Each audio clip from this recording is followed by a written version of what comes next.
Gotcha. You fucking idiot. All right, guys. Um, I'm just gonna sit back here and hang out, wait, see who comes in and joins us, and once we get some people coming in, then we'll carry on. I do have some important topics to talk about tonight, and one of them really blew me away, and it blew me away. Yeah, it blew me away. I don't know how you can like say this is acceptable. I'll kind of wait for some people to join in. All right, we got two watching now. All right, so I watched a video today. I don't know how long ago this was posted. It might have been 4 months ago, or it might have been 4 days ago. I don't really know. But it bothered me. It was from a couple with the last name of Davis. And they were complaining about, which really got me mad. They were complaining about Country Road Cure and Simple Life Reclaimed. Those are friends of mine. And when they came in and they complained about it, they said, well, they said they would support our channel. They said they'd support us. They said they'd support us. And they didn't. Well, you know, it's not up to an individual channel to support somebody else's channel. If you want that, you can go to Empty Homestead and go on to theirs where they do the Homestead shout outs. Now, if you want to get shouted out, that's a place to go. But you can't expect channels like mine or Simple Life Reclaimed or Country Road Cure to go out and say, hey, we're going to shout out this channel. Yes, we support you as a community member, but we don't support you as like, we're going to just keep shouting out your name, because that's not how you build a channel. You know, if you want to build a channel, you got to build it on your own. And building, hey, Bowen, how we doing? If you want to build out your channel on your own, then you build out your channel on your own. But don't expect other channels to just say, yeah, we support you. We're gonna help you out. And they were complaining because they didn't get help. And I'm like, how do you make that work? How do you even feel you're right in bringing this out on a video where, oh, okay, well, Simple Life Reclaimed and these guys, they invited you to Freedom Weekend. You know, you went there, you had Freedom Weekend, you got fed well, you had a place to stay, you stayed for many days. It wasn't just 1 day or 2 days, you stayed for many days. And then you complain because that's not the way it's supposed to work. If you want people to shout you out, go to Empty Homestead. You know, they have Homestead Hangouts. They share channels like mine and everybody else's that goes out there. And they will share the name. But don't expect every channel to do the same, because that's just nonsense. It's nonsense. You can't expect everybody to help you out. All right, I'm done with that rant. Let's go move on to the next one. This one's close to home to me, because this one is like, wow. We run a seed business. Everybody knows me as Dollar Seed. And at Dollar Seed, we have this thing called shout outs and support is different. I understand that, Bowen. But just because we say we can support your channel doesn't mean we're going to give you a shout out every time. It could be, okay, we'll subscribe to your channel. You know what I'm saying? That's support. A shout out is not support. And a lot of people think that they're worthy of everything. And yeah, River Rat, you're exactly right. If you have content that's worthy of their help, then by all means you get their help. And if you aren't putting out any worthy content, period, it's not. And okay, so I'm going to go back to where I was starting here on this one. I own Dollar Seed. Everybody knows I'm Dollar Seed guy. And this is something weird a lot of people don't understand. Our seed business is not annual, it's seasonal. we went on Christmas Day. I think it was like maybe $100 a day in sales. I pay $1,000 a week in payroll. I start out every year with a $20,000 savings account, so that if something needs to be done, which it does, and the payroll is not in the savings account, then I can't make payroll. And this year we got down to, I think it was $2,500 the day after Christmas. The day after Christmas, I had to start reaching out to all my employees who were only working part-time and complaining about the hours they could get or whatever. And I'm like, guys, I can't afford to keep paying you. To saying, hey, you know what? We're all hands on deck. We're all hands on deck right now. We've had $4,500 sale days. That's 4,500 packages of seeds that have to be put into the mail, which means there's 4,500 packages of seeds that have to be packaged. And we're still $4,000 a day right now. I expect it to go a little higher before the 1st. Today's the 30th. So I expect it to be, on the 1st, nobody works. That's a paid holiday. Everybody gets a paid holiday. So we are going to have Tuesday's mail out, which is the 2nd, will be probably 3 bags of mail. I mean, these bags are huge. They hold 85 orders minimum per bag. Well, actually, I would say maximum per bag, because some of these orders are pretty darn good, And it's one of those things where you gotta look at what you got coming in, what you got going out. Now, on August 15th, we change our packaging date. We change all the lot numbers of all the seeds we have. We update everything that we have for products. It's a lot of work. It's a lot of work.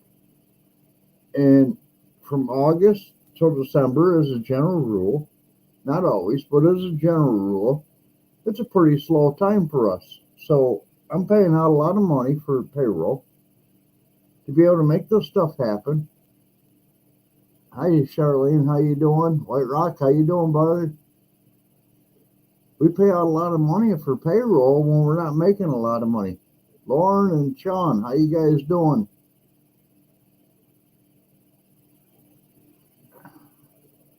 Yeah, well, that is the way it works, Lauren. But you have to have content. You can't just say, oh, I've got a channel and they said they were going to support us and then expect them to support you. Because if you're not putting out good content, then I don't expect any channel to actually step up and say, hey, we're going to give you a shout out. I don't expect that. I don't want that. I think that would be the worst scenario that you could ever walk into, where somebody is trying to build a channel where the channel isn't putting out good content, or the channel that's supposed to be supporting you, which they aren't supposed to. They're supposed to mention you, maybe. But these guys actually got mad enough to make a video about it. I watched it today. I think it was 4 months old. Their last name was Davis. I don't know what the first names were, and I really don't care what the first names were. I watched it because they mentioned SLR and CRC personally in the video. And I'm like, why did they do us this way? I'm sorry, but they're not supposed to do you in any way. For me, support the channel says, hey, I watched you, I subscribed to you, and if I really like you, I'm going to join you, like I do with DD5. I do it with Come On Homesteading. I do it with a lot of them. That's not something that you can just say, okay, I'm going to just start throwing money at you. You know what I'm saying? You do that with a join, then you're doing it, I think it's $2.99 a month per channel. But you can only do it so often, and you can only do it for so much. And for these guys to come out and say, well, hey, we're really upset about these guys. I was really upset about their video, and I gave them a thumbs down. I was like watching it, and I'm like, I only watched it because they mentioned Country Road Cure and Simple Life Reclaimed in the video title. That's the only thing that brought me to their channel. I didn't subscribe to them. I didn't join them. They've got 8,000 people that are subscribers. They don't need my help. But I was like, wow, how did you come to this conclusion that these guys were the bad guys? I don't know. It blew me away. Anyway, as I was saying with the seed business, it was like, okay, up till like Christmas Day, we were like maybe $100, $150 a day in sales. So I'm constantly taking out of my savings account and using that to cover payroll, because payroll is $1,000 a week. This is with 5 full-time employees and 1 part-time employee. As of today, all of my employees are all hands on deck. I have people working 7 days a week, and I'm actually bringing in another employee who isn't in my area very often. This guy's young. He's like 22, 23 years old. And I'll be honest with you, I love his choice of lifestyle. He works for, I don't remember the name of it, but he works for these companies where they send people to other states and they do like forestry recovery work and all kinds of stuff. And they pay for his housing. So when he leaves New York, he's in South Carolina or wherever he's at. They pay for his housing. They pay for everything he needs, and they give him a regular paycheck so he can afford his food. And that is awesome as crap. I am very impressed by this young man. And I had my girlfriend Leah reach out to him and say, "Hey, Noah, can you come back, because you're in New York again for the winter and we need help?" And he's like, "Yeah, I'll be there." And I'm like, that's the kind of employees I like, you know. I've got another one that worked for us last year temporary, and she was part-time, and she's got a new job. And I said, well, when you're not working your new job, do you want to work this old job? And she's like, yeah, absolutely, I want to work it. All right, great. Tell me what days you're available. I'll tell you if we got enough work going on to make it worth your while to come over. Her mom and dad both work for us. Her neighbor works for us. So it's like, okay, well, it's not a big issue to get her here, you know. And like I say, we're right now we're almost $4,000 a day continuous on sales. So yeah, I can bring people back into work. But when we were $100 a day in sales, that was tapping out the savings account hard. And it's not just making the payroll. We also have to buy shipping supplies. We also have to buy postage. Postage right now, I don't know if anybody knows this, but for me to ship out one of those nightlights is over $4. And I've shipped a lot of them. And it's like, do I charge that? No, I don't. I don't charge shipping and handling for anything that matches what the United States Postal Service charges us for shipping and handling. Why? Because I don't agree with their charges, and I want to fight their charges. I fight their charges every single time I can. And I keep telling them, hey, you raised your price. Yeah, Mel and Gary, and also Roxanne and Anthony. I love those 2 channels. I love them a lot. They're friends of mine. I met them at the Oklahoma meetup. Anthony actually reached out to me on the sideline and talked to me quite a bit. Dave Warren did too, from Come On Homesteading. And I got a really good understanding of the area because of them. And I love all them guys.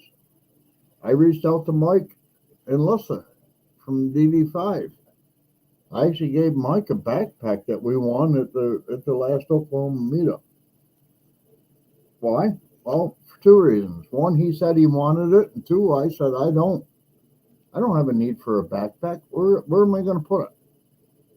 I live in a 2,000 square foot house that is jam packed with printing equipment, seed business equipment, and all this other stuff. I don't need, and I got a music room too. I don't need to have any more stuff put into my house right now. You know what I'm saying? I took the seed business out of my house back in 2021 because of COVID. And I'm actually to the point now where I'm like, okay, well, no more than 4 people work at a time in the seed house because, excuse me, even though we aren't required to have 6 feet around every person, it's a 14 by 34 building. And if I get too many people in there, it gets crowded. And one of my problems with it getting crowded is that when you're going into a room and you got 4 people standing at the countertop, which is 6 feet long and 3 feet wide, and they're packaging seeds and filling orders, and maybe you got one more person over here, which might be my girlfriend Leah, and they just fill the orders and they bring them over and she ships them out and stuff. That's a lot of people in that small area. We're not required to maintain that area as far as COVID is concerned, but I worry about that area because I've had 2 employees with a neighbor that was in close proximity that all tested positive. So that's a nasty situation for me. And because that's a nasty situation for me, I told him, I said, we can't get sick. So you got to do me a favor. When you come into our house, you open the door, you walk in, you use the bathroom, you close the door, you flush the toilet, you open the door, you walk back out. Do me a favor. Take a Lysol wipe in your hand and just wipe everything, every surface down that you possibly touched, and just walk it back out.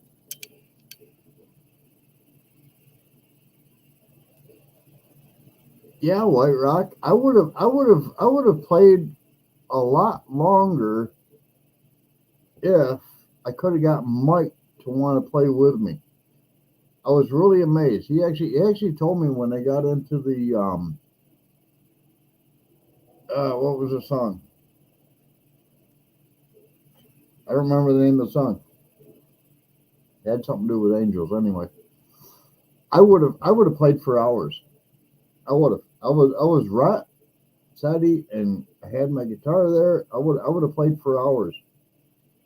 But he didn't want to. He actually got done with his 2 songs and put his guitar away. And then I did one more afterwards, and I was like, all right, well, that's cool. Granted, his voice is a lot louder than mine, you know, and I understand that. Some people that are very loud don't like people that are very quiet. I understand that. But I would really have liked to have stayed there and played a lot more.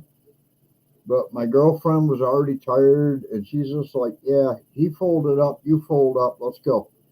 And I would have stayed, seriously. If it was just me, heck, I probably would have had my tent set up in one of them campsites, and I would have stayed. It's one of them things, When you do something, for me, that's just a hobby. But also for me, I think everybody needs to have a hobby, be whatever it is. If you like music and you play music, then you go play music. If you like to hunt, go hunt. Great, come back with a deer. You know, I don't deer hunt right now. If I move to Arkansas, I will.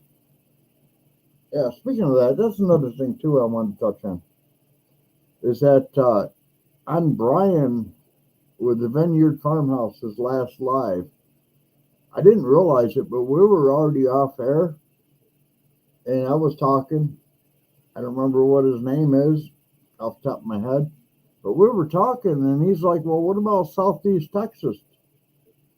And I'm like, "Yeah, no, I really want to stay within a certain range of Arkansas." because that's where I want to be. I want to be within that certain range of Arkansas. 1 hour drive is acceptable from Bobblehead, from Possum Run Homestead, from Simple Life, from Country Road Cure, from Come On Homesteading. If I stay within 1 hour of that area, I'm fine.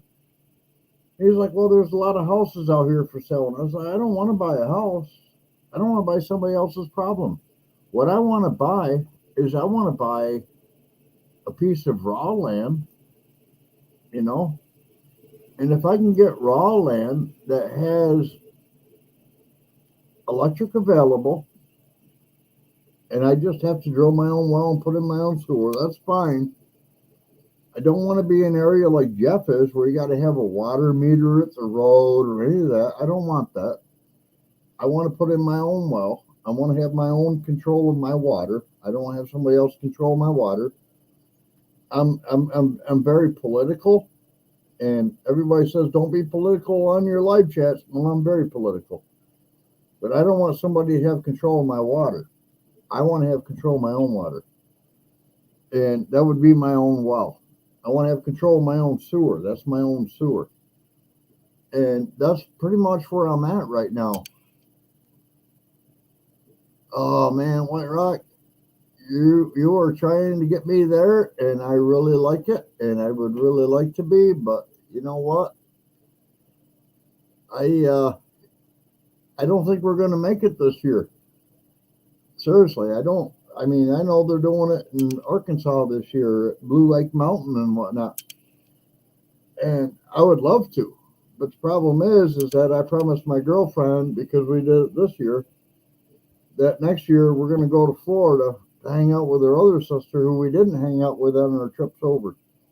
We did Illinois, we did Missouri, then we went to Oklahoma where we rented the cabin, and then we went to Oklahoma where we had the meet up. And then we backtracked that whole same trip all the way back so we could spend more time with her sisters. And I told her this year that we would be going to Florida. Now this doesn't say it's standard. I mean, you know, it's not straight up. If I can find land in Arkansas and I can lock down that land to where I'm over there working on that land, or getting other people to work on the land like Drew or Dave or somebody else, I'm not saying that I won't go to Arkansas. What I'm saying is that I promised my girlfriend we'd go to Florida this year to hang out with her other sister who lives in Florida.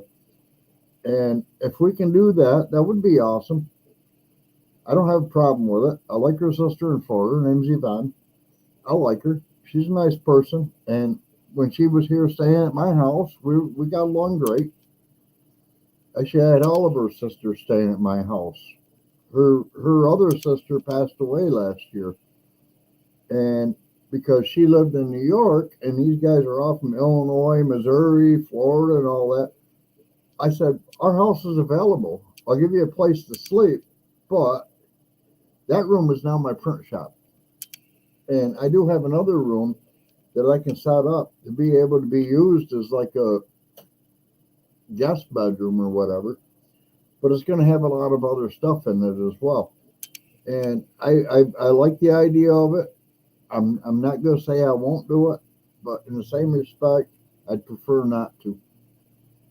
But I'm looking for something that would be real close to Bobblehead, something real close to Come On Homestead, Drifting Dreamers 5, Come On Homestead, or I just listed that one. Country Road Cure and Simple Life Reclaimed, and Possum Run Homestead. You get me in an area that's anywhere near any of them where I don't have to worry about, I'm not going to hook up to county water. I want my own water. But I need to have power, because there's a good chance when we make this move, I'm going to have to take this seed business with me, because right now in New York where I live, the chances of selling a business that does almost $500,000 in sales annually is really, really hard to find a buyer who, one, doesn't want to undercut you. I'm not going to get undercut. I don't want nothing that's going to be under undercutting on the price because my steadfast price is $1 million.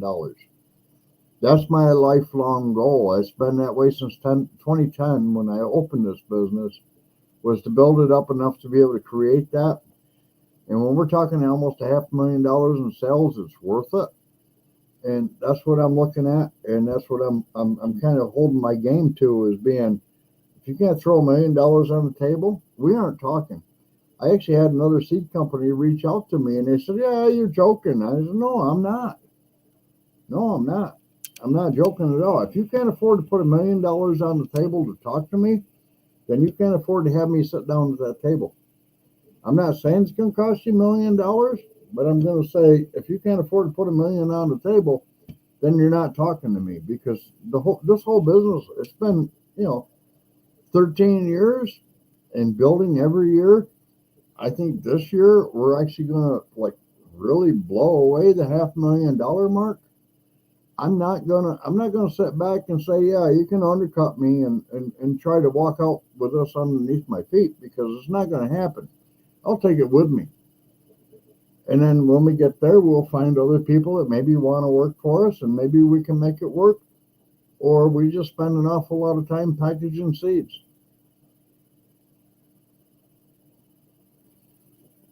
It's one of those things, and people don't really understand how that works. If you got a business that does $500,000 in sales, and you've got a record of every year it builds up by 10%, and you're already at $500,000, so at every year at 10%, that means within 5 years you're going to be hitting $1 million mark. I'm not selling to you for less. It just won't happen. It won't happen.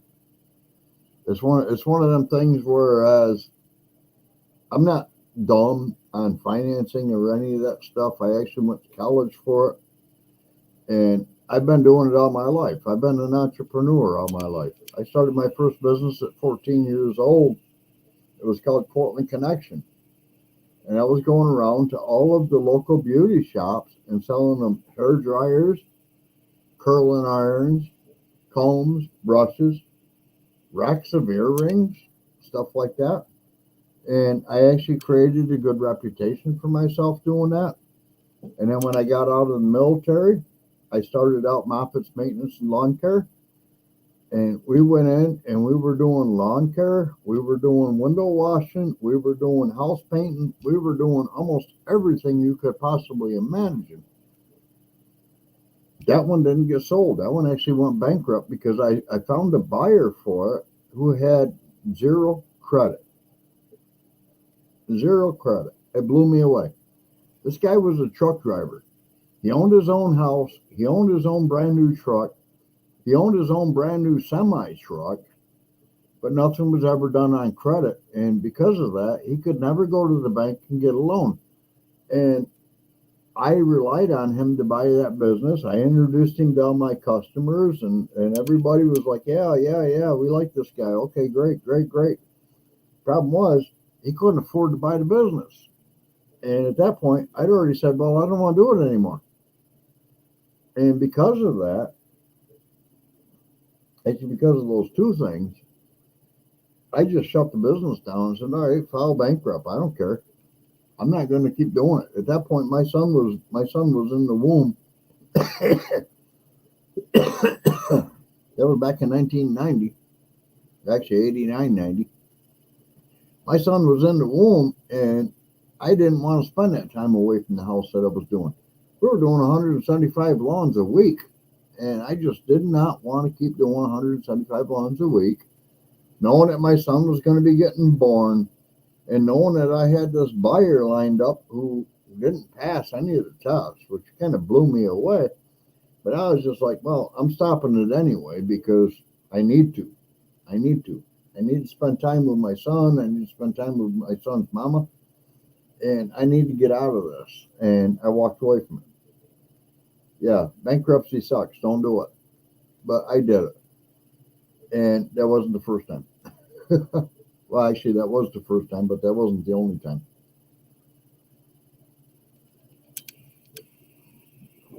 Well, then after all that went through, it was like I started a business called DNL Housekeeping, and my son's mama was in charge of running the business, and she messed up bad. And I was like, all right, well, we got a house, we own it, we're over here, got the kids, got their own rooms, you got your family living with us, which was like 4 kids plus 2 more adults in the 3-bedroom house. It was terrible, but we made it work. And when she decided she wanted to have another baby, I was like, yeah, no, not with me. She left, and she took everything out of the house. I had 1 plate, 1 bowl, 1 coffee cup, 1 spoon, 1 fork, 1 knife, 1 pot. No coffee cups, no coffee pots or anything like that, but just 1 pot for my stove. And I was like, okay, you're done. Glad you're out. I'll deal with it. And my parents came over, and my mom was like, okay, well, we're going to go yard selling. We're going to find everything you need. And I'm like, all right, we'll do it. We'll do it. But I paid $30,000 for the house, and I had $45,000 worth of upgrades on it. And because now it was down to just my paycheck, I was like, well, wait a minute. My paycheck isn't really going to help out a whole lot. And so I went bankrupt again. And I went against the lumber company that actually helped me build the house. But it happened to be that lumber company was shutting down anyway because the guy that owned it passed away, and his son didn't want to carry it on, who I used to work for doing roofing. And so I was like, all right, well, then that's a bill I ain't got to worry about no more. So that was a bankruptcy on my part too. And again, I highly recommend, if you can come up with a better plan, don't go bankrupt. That shit bothers you for 7 months. Minimum 7 months. And it doesn't totally affect you. I mean, yeah, your credit score will go down and blah blah blah. But if you can prove that you did 3 years of good stuff afterwards, or 3 months afterwards, rather. No, actually, yeah, 7 years. 7 years on bankrupt. 3 years of proving that you got the ability to take out a loan and pay your loan. The bankruptcy just gets wiped right off the plate. It's quick. So I did that twice. I don't recommend it. I highly recommend against it. It's probably one of the worst ideas I ever was given to me by a certified public accountant. But I did it. Now I've got $8,000 a year going out to accountants, bookkeepers, lawyers. You know, could I have done that then? Oh, absolutely not. Absolutely not. It never would have happened. And these guys really aren't doing their job either. They actually asked me for more money here about a month ago. And I said, why would I give you more money when you haven't done what I've asked you to do for the last 2 years? And they were like, oh, what? And I was like, yeah, what? You're supposed to give me my profit and loss statements. You're supposed to give me do my taxes for 2 years. You're supposed to do this. You're supposed to do that. You know, I was injured. So for 2 years, I didn't file taxes on my own behalf, not counting the business. And I was like, yeah, you got to do this too. And like, yeah, we got it. And then they said, well, no, we need more money. And I'm like, yeah, not till you do what you were paid to do. And I don't know if they will. I really don't. I was told they did, but I didn't sign any paperwork. I haven't got anything from the IRS. I am getting bills from New York State now that says, okay, you owe us $3,000 some odd dollars for this, and that's paperwork they're supposed to fill out. So I'm gonna say, yeah, if I'm getting it from New York State, I'm probably gonna get it from the IRS as well. But well, I don't know. But for fucking $8,000 per year for 2 years to do this stuff and maybe not do it, that's a pretty steep area to go.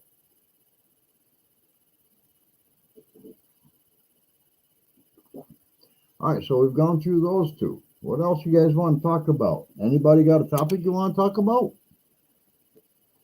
I'm kind of watching the chat, not really 100%, but I'm kind of watching the chat. Anybody got something they want to talk about? All right, I'm not seeing anything. So anyway, in Arkansas, what I'm looking for, Jason, this is for you. What I'm looking for is I'm looking for 6+ acres. I live on 0.59, so I know that's not big enough. It'll never be big enough. But I'm looking for 6+ acres. I want it to have power available. I want to drill my own well. I want to put in my own septic. And I want it to be in an area that is within the range of where I've been saying. And I would like to be able to think that per acre prices there are cheaper than they are here, which is $3,000 an acre. I think that if I can get in that area for, about 10 acres for $30,000, to me, that's an acceptable price. I paid $89,000 for my house on 0.59 acres, but that's with a house. I want to build my own. I don't want something somebody else has already built. There's many reasons for that. Most of them are because most people that do it don't know what they're doing. And the other reason is if it's been rebuilt and it's on the market, it's probably a flip house. I don't want a flip house because they cut corners so bad. I don't want a flip house. All right, so Jason and Terry, you're back now. All right, maybe you missed what I said. I'm looking for 6 to 10 acres in the area that I said, and it needs to have power available. I don't want to be on county sewer or county water or any of that stuff. It needs to be like, not like Jeff, more like Dave. But I don't want to be totally off grid because I do need power. And I also want to get 6+ acres. I'm going to say 10 acres maybe now is enough. Well, 4 hours from most of the families, not so bad. Jason, I would accept 4 hours, I guess. Right now, I'm almost 24 hours away.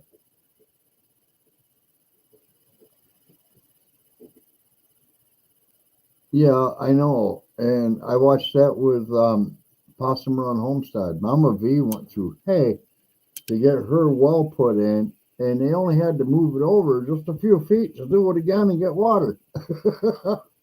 And that's not cheap. You're talking, what is it, $100 a foot? It's not cheap.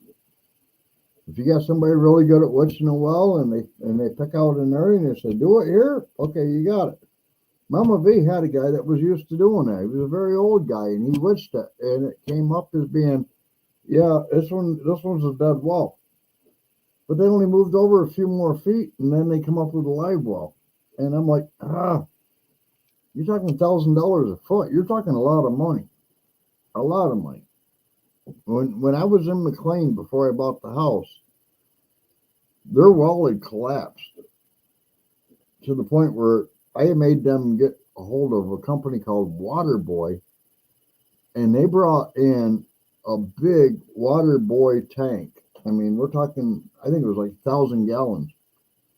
And they put it in my wood shop where most of my tools are cast iron. And they hooked up the pump to be able to pump it to my house and pump it to their house. And the pump leaked terribly. And I got mad. I was like, you guys, get this water tank out of my wood shop, because my wood shop has a lot of cast iron tools. Every tool has been refinished on the top at least once to get rid of the rust. And now you're bringing in more moisture, which is going to create more rust. Even though they're wax coated, it's going to still create more rust. Get this water boy out of my seed house. And preferably, if you can't get a pump that works, that doesn't leak, get it off the property. And they reached out and they got hold of friends of mine that did wells. And when they came over, I was like, hey, Skippy, man, how you doing? He's like, I'm doing good, Dave. How you doing? I said, good. I said, I want you to drill till you hit water, and then I want the water tested. And they did it. And he's like, what are we testing the water for? I says, everything. I want to know about everything. Because it used to be an old farm field. And so they ran it, and it came back negative on a lot of things. And I was like, all right, go deeper. And they did, and they got into another water vein. And I was like, all right, test it again. What are we testing for? Everything. They tested for chlorine. They tested for Ebola, which was really big in farm fields because of the cattle, and a bunch of other stuff. And I kept telling them, yeah, keep digging. Go to the next water vein. And my landlord's freaking out. He says, God damn it. He says, you can't afford to pay this bill, and I can't neither. And I was like, dude, first of all, you don't understand. These are friends of mine that are drilling this well. And second of all is, if this well doesn't pass every test that I get thrown at it, it's not a legal well. It's not a legal well. It has to pass every test that I throw at it. I don't want no chlorine. I don't want no sulfur. I don't want no Ebola. I don't want this. I don't want that.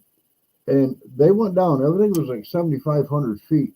And they gave them like almost 3,000 feet free because they were friends of mine. And they finally hit super clean water. I mean, we're talking spring water. And I was like, okay, good. Now we're where we need to be. Cap the well. Let's get it going. And because the water in that well was so ferocious, they had to actually drill a hole in the side of the pipe. And I had to jump on the mini excavator we had there and go in and build a trench all the way down past the back of their lawn to be able to run a runoff pipe into a creek that was already there. And the landlord is freaking out. He's like, well, this backhoe is costing me $1,000 a week, and you're charging me more for this well, and blah, blah, blah. And I was just like, dude, calm down.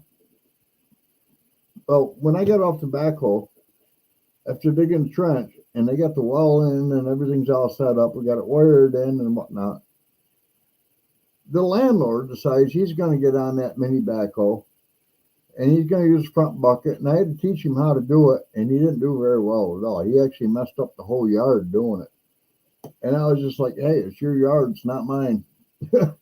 I don't care. I told you I would do it, you know. It's pretty easy to drop a bucket, pull the dirt back, drop the bucket, push the dirt in, get it all level, and level it out, and throw some grass seed down, life goes on. Same thing for the electric line. And he did a terrible job, and I'm like, all right, well, congratulations. It's your yard, it's not mine. I don't care. I'm not gonna put myself out there to where I'm a professional doing any of this stuff. But I'm also not going to put myself out there where I'm so like such a newbie that I don't know how to work equipment. You know what I'm saying? What I'm going to say is I don't want to rent the equipment to make it work myself. If I can get somebody like Drew or Dave from Come On Homesteading up there to do it, I'd rather pay them to do it. Not because they're better at it, but because they already own the equipment and I don't need to rent it. Would I like to buy the equipment? Yes. I actually would love to buy the equipment. But when you only need it for how long, then it's time to say, once you're done doing what you're doing, what is the purpose of owning it? You know? I mean, I see David Come On Homestead, and he's going to be using this tractor for years. Drew, I think he's probably going to be using his tractor for years too, because he's actually taking up clients to be able to pay him to go out and use it, to pay for the fuel and pay for his time. I see that. But people like Tim, no offense there, Mr. No Work Homestead, but I don't see where you can justify the cost of owning the tractor. We're talking $40,000 tractors here, guys. We're not talking like little things. You know, my house was $89,000. These tractors are running $40,000. It's like kind of justifying, no offense again, Tim, No Work Homestead, but justifying buying a brand new truck.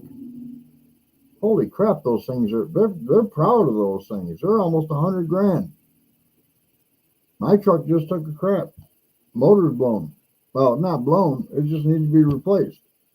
Got too many problems with it to say, yeah, just keep fixing it because it's not going to ever be fixed. Just pull it out and put a new one in its place. That's an $8,500 shop bill.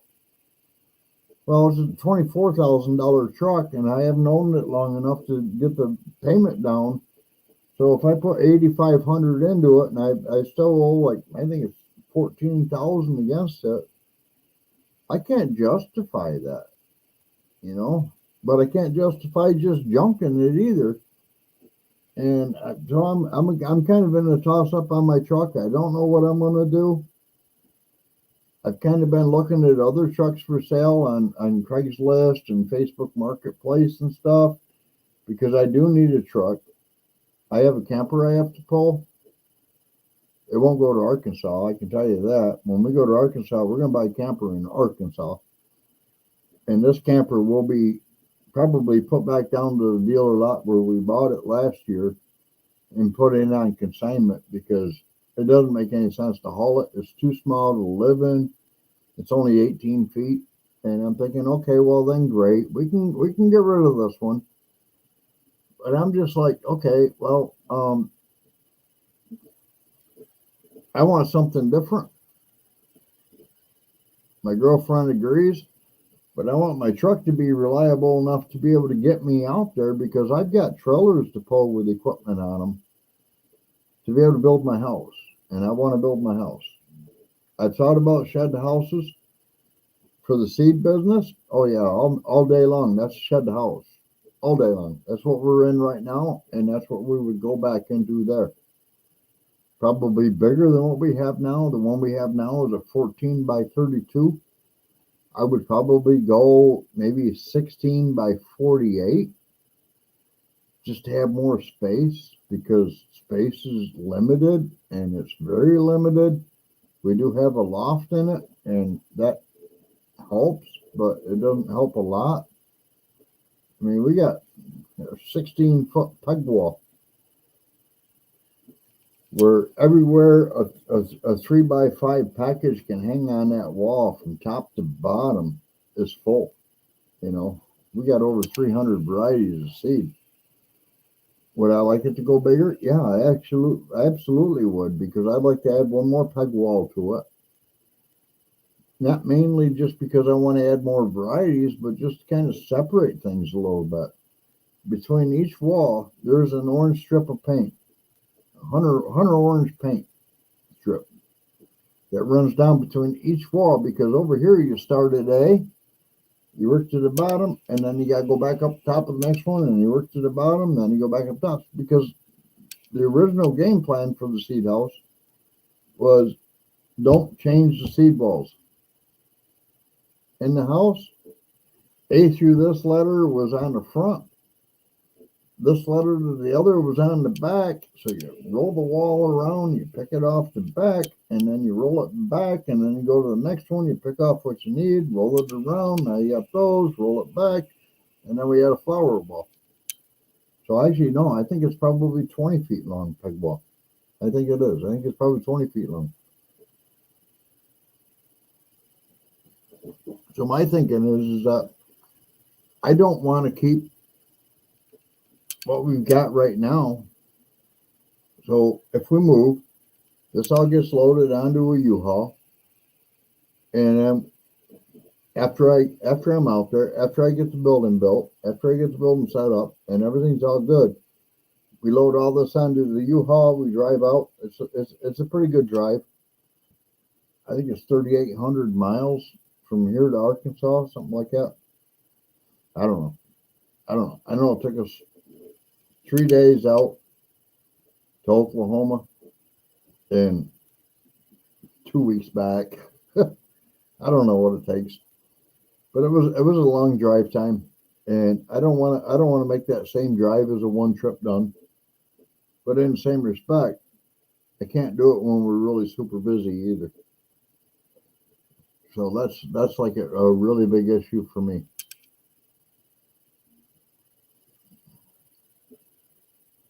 All right, White Rock, you guys have a good night too. Sorry, I was like 8 minutes late seeing that one.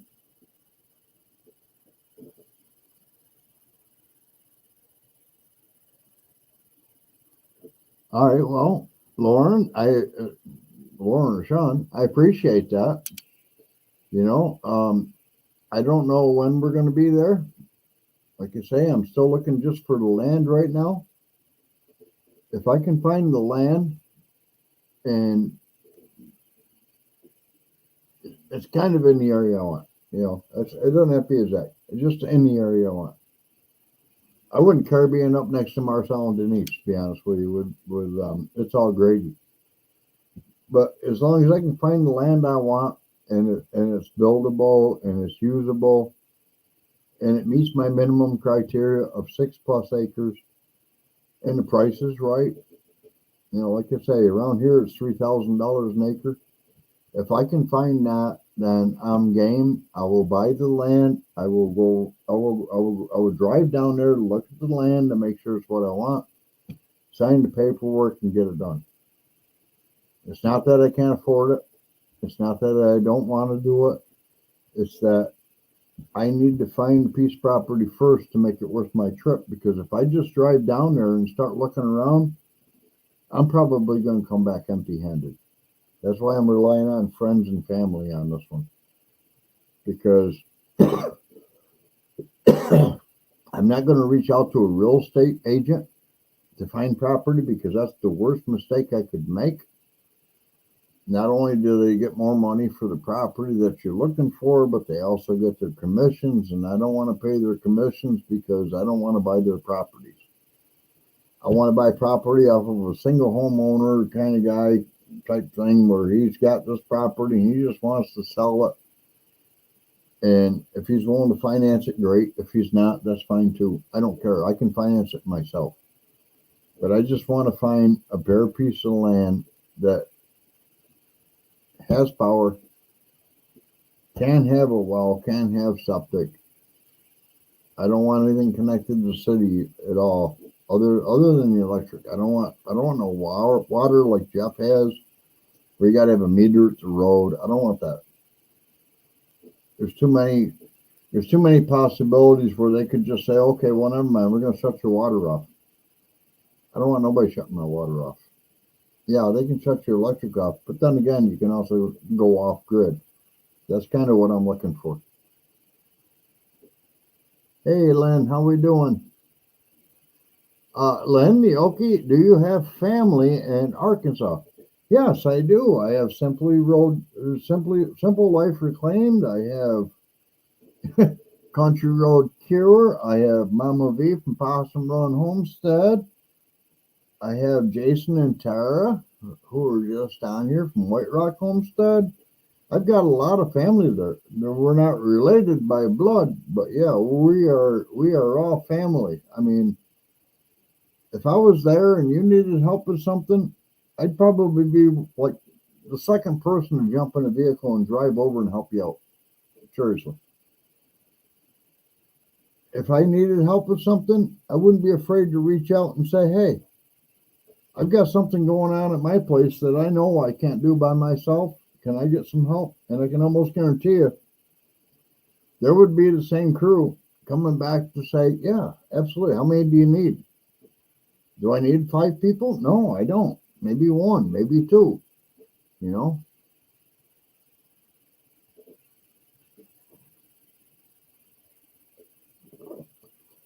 Yeah, then it is chosen family. And it's only because these are all people that I've met personally at the Oklahoma meetup. Dave would come on homesteading as well as Mike with Drifting Dreamers 5, Mike Smith. So yeah, I do have a lot of friends and family in Arkansas. None of us are blood, but we all consider ourselves brothers and whatnot. And if you watch like Drifting Dreamers 5 videos, you'll see him pulling David Moffat out of his pocket because that's the knife I gave him. And if you see me on his live, he always says, hey, brother, how you doing? Because we are brothers, even though we're not the same age and we don't have the same mother, we are brothers.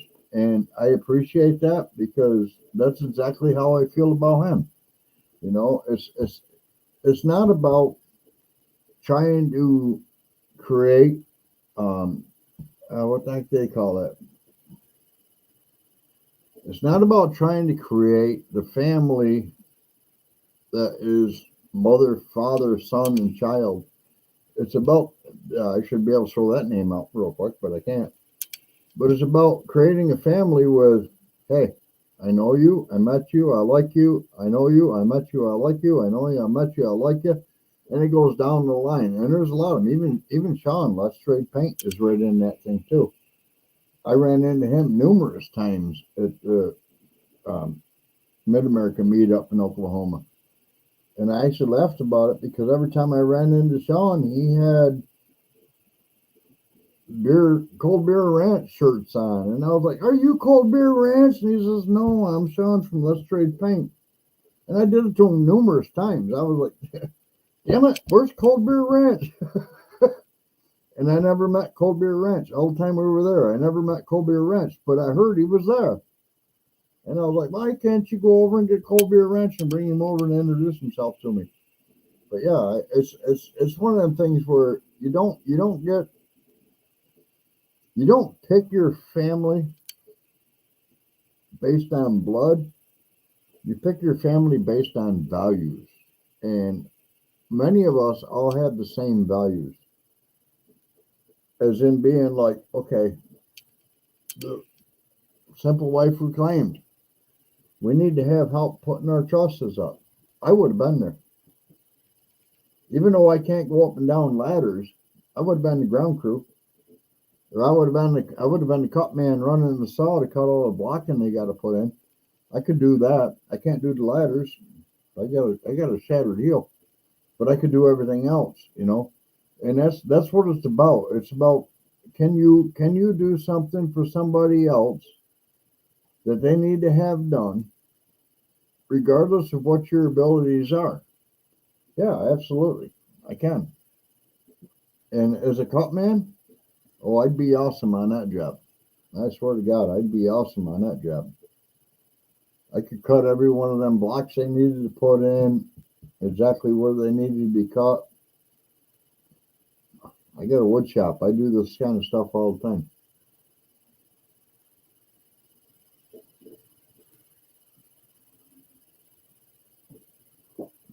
Born, yes. Mike and I are brothers. We are so tight. Not because I want to like backpack and had my girlfriend give it to him while I'm sitting beside him talking to him or any of that stuff, but just because Mike and I have created a relationship based on, it started with a friendship and then it went to being like an actual relationship where I think if Mike was in a desperate situation and I was in the area, I would be there to help him. Or if I was there and I was in a situation I needed help, he would be there for me. And that is a special relationship. You know, we don't need to be brothers by blood by any means. My brother by blood, he would be there for me too. But would he be able to do anything I need to have done? Um, yeah, I'm 59. He's 63. I'm gonna say not. You know, if I needed him climbing up and down a ladder and putting in 100 screws to put one of them sheds together, I did it before with him, and he would do it. He did it then, but would he do it now? Yeah, I don't think he would do it. I don't think he could do it. And so that's the situation I'm in. You know, and that's the way it works. You know, my real brother, when I had my camp and we put up a shed, I think it was like thousands of screws. He was right there, and he had his own drill, and the batteries were charged, and he's like, "Yeah, let's get this done." At the end of the day, we took a break. The next day, we went in, we started again. He was there for both days to get it done. But now, I don't think I can rely on him to do something like that. And if I'm going to be in Arkansas, there's a really good chance the only way I'm going to rely on him to be out there is if I got a bedroom for him where he can go in and snooze. That's just life, you know. You get old. It's like I was listening to I don't remember what channel it was today, but they were talking about, yeah, I'm not laying block. And I'm like, Marcel and I aren't too far away from the same age. And he did lay block. And I'm like, yeah, I'm not laying block.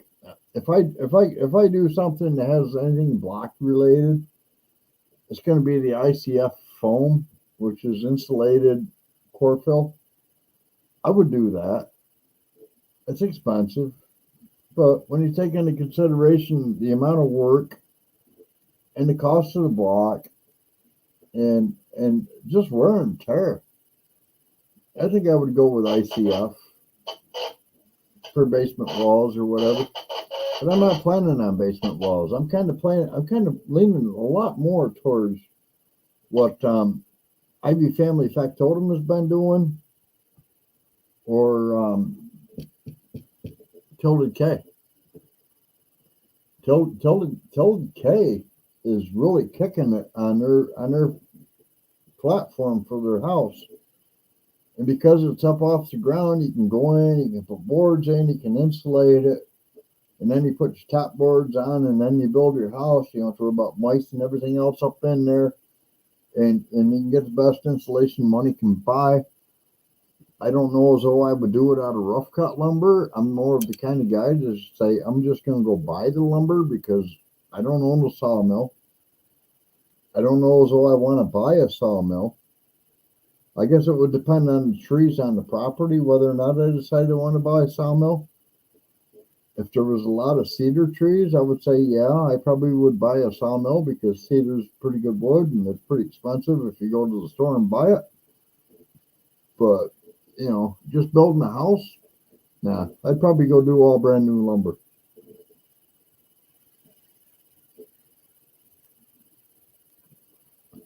All right, guys, it's 9 o'clock at night. I am going to end this stream. Just for those that don't know, right now is going to be Johnny and Christine at Gillum Farms. Go over there, show your love, and tell them, hey, HalfAssed Homestead sent you over there. I'll talk to you later.